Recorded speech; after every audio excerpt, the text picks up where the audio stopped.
નમસ્કાર ખેડૂત મિત્રો, આજે આપણે વાત કરવાના છીએ ઉનાળુ તલ વિશે।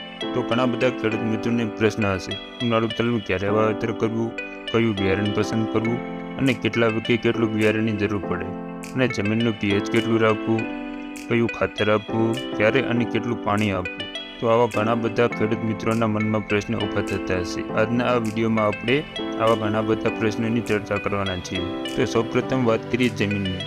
તલના વાવેતર માટે કઈ જમીન અનુકૂળ આવે?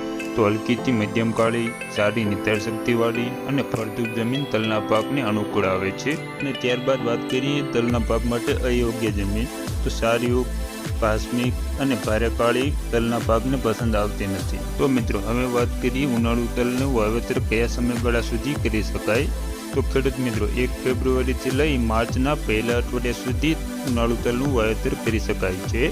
અને ખેડૂત મિત્રો, જ્યારે ગરમીનું પ્રમાણ વધે ત્યારે ઉનાળુ તલનું વાવેતર કરી શકાતું નથી। તો ખેડૂત મિત્રો, હવે વાત કરીએ વેરાયટીની।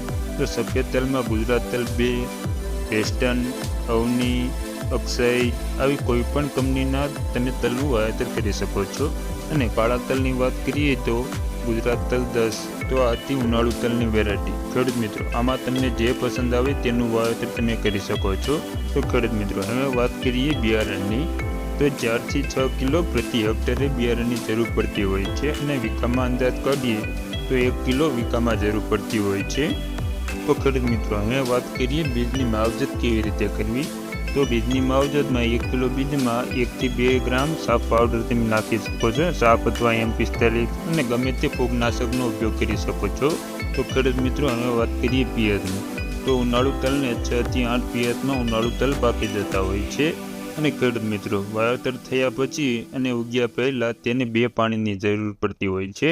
અને ત્રીજું પિયત 6 પાનનો છોડવો થાય ને ત્યારે તેને આપવું જોઈએ। અને મિત્રો, આ પિયત તમારા જમીન અને વાતાવરણ પ્રમાણે પણ વધઘટ થઈ શકે છે। અને ખેડૂત મિત્રો, જો તમને મારું આ વિડીયો પસંદ આવ્યું હોય તો બીજા ખેડૂત મિત્રોને મારો વિડીયો શેર કરવાનું ભૂલતા નહીં। અને વિડીયો પસંદ આવે તો વિડીયોને લાઇક કરવાનું પણ ભૂલતા નહીં। જય હિન્દ, જય ભારત।